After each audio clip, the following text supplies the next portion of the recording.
What do you think Suge's biggest mistake at death row was?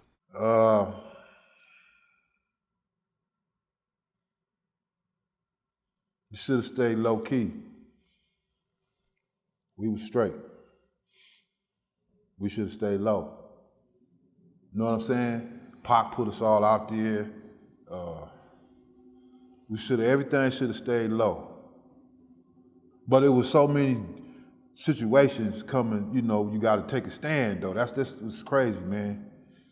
It's crazy, you know what I mean? But there's a few things I could say. A lot of people say he shouldn't have fucked with the homies. He shouldn't have hooked up with the Pirus or none of that. There's a lot of Pirus gonna say that, but you know what I'm saying? Not that we fucked up, because we was all soldiers. I know that. I grew up every one of us was a sandbox.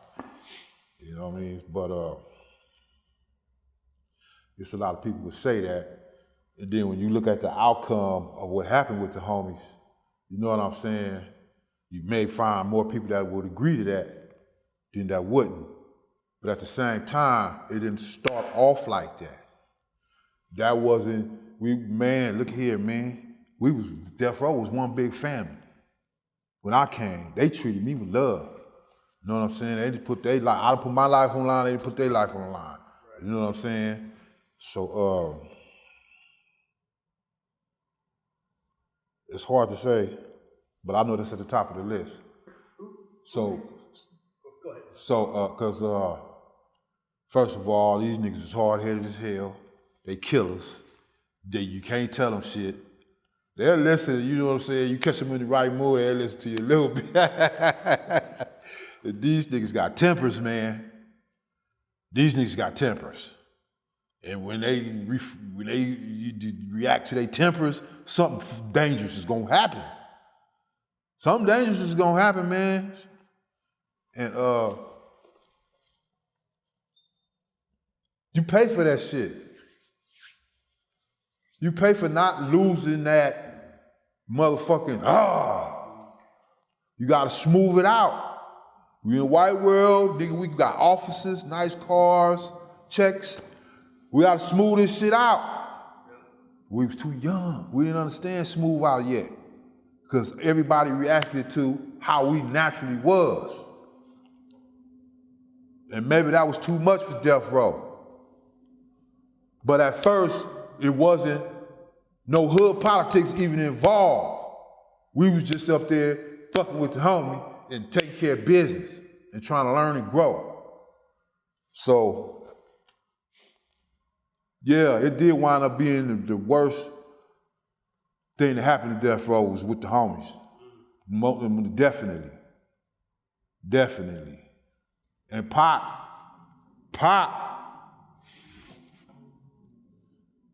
just,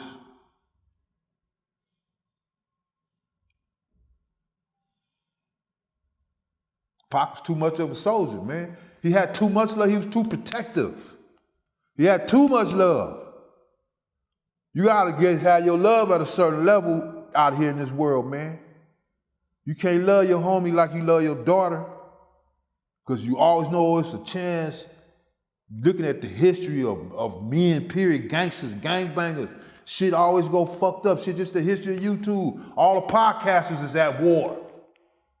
Button war. I'm finna type this in on that nigga and get him. So, maybe we was, because we was cold motherfuckers. And just to put all of us in a little record company and expect us, man, shit, you see what happened. But it wasn't supposed to be like we was cool for a minute. Shit just went haywire, you know what I'm saying? I think if I'd have been out, I'd have been able to holler at a few people, man. Because I was always like that. I was the one to always do a little extra shit, a little bit like, okay, don't nobody want to do it, I'll do it. Because this has got to be done or some shit gonna be fucked up. And we all grew up together. What the hell, you know what I'm saying? I don't know how that happened, man. But that's the greatest thing, so maybe that is the worst thing. Maybe that's he shouldn't never fuck with us. Yeah. And then can't nobody in the hood say shit. Because the rest of them didn't fuck with us. But Solomon Wilcox used to come looking for me. Because we was best friends when we was kids. And I taught him everything he know. He made it all the way to the NFL. He made it all the way to the Super Bowl. He made it all the way to ESPN. He made it all the way to, you know what I'm saying? He was coming back for me. That was my dog. Didn't want to go. I was like, fuck that, I'm in these streets. And quit fucking with me, go on, man. You got it cracking, I'm proud of you, I love you. You know what I'm saying? He came back, Suge came back. I don't know nobody else. But maybe he shouldn't have. Maybe he shouldn't have. Maybe he shouldn't have. But look, the main thing is he did. He came back. Whether it was gonna be all bad or all good, he took a chance on his people, man. And he deserves a lot more credit than he gets because, you know, people like, he did this wrong and he did that wrong shit. So what you saying, you ain't never did nothing wrong? And we accepted it and we loved him because nigga ain't no good man. Suge was pushing buttons for the homies. Suge was pushing buttons for the homies. Niggas got spoiled, man. Suge was pushing buttons. What would you do differently just yourself? First of all, just as far as the first thing is making the records. And a lot of confusion would occur behind too many people in the studio, this person, that person, this and that going on. It's causing conflict. Now they done brought their homies, and okay, let's go some more homies, and we gotta deal with all this shit, but we the villains, but all the time we just want them to handle their business because this is our job, and it was always bullshit. Now Suge, he up on the top of the hill trying to keep his snoring right, you know what I'm saying? So we can't be bugging him with all this bullshit in the studio. Let that man handle his up there because he handling the big business. You know what I'm saying? So you know what happened. You know what I'm saying? We're gonna have to take a chance, see what the knuckles like or whatever. You know what I'm saying? You don't want to listen. And I wouldn't have, you just shouldn't have been nobody in the studio with them. Then I would have had dates. What's the problem with people in the studio? They be in the way starting shit. They be having their own shit on the side, all kind of shit.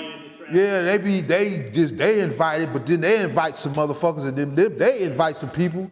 You know what I mean? You got they all in the parking lot, just all a bunch of crazy stuff, man. While they trying to work, they was getting their stuff done and they don't mind, you know, they ain't gonna say nothing to their friends, that's their friends. But, and it'd be kind of smooth, it'd be like a couple of them, but then it just be too many. Here come all these gangbangers, they want to say their word, and they're over here in the corner. Come on, man, this is a professional establishment. You know what I'm saying? There's millions of dollars being made in here. Y'all can't slow that down. But then it turned into, well, okay, now such and such, you know, like I say, when two dudes get into it, whatever hood he from and whatever hood that he from, okay, now it's a conflict. And it was shit like that going on too, man. You know? Yeah. As far as the studio, but as far as, I'd have made sure everybody got their money, man. Yeah. It was too much money for anybody to be complaining. Right. We didn't get nothing. We got a couple $1,000s a month. Then they was taking out, after that, they taking out for the car, $200-300. Right. So niggas checks was like $600 every 2 weeks. Yeah. We wasn't getting nothing, man.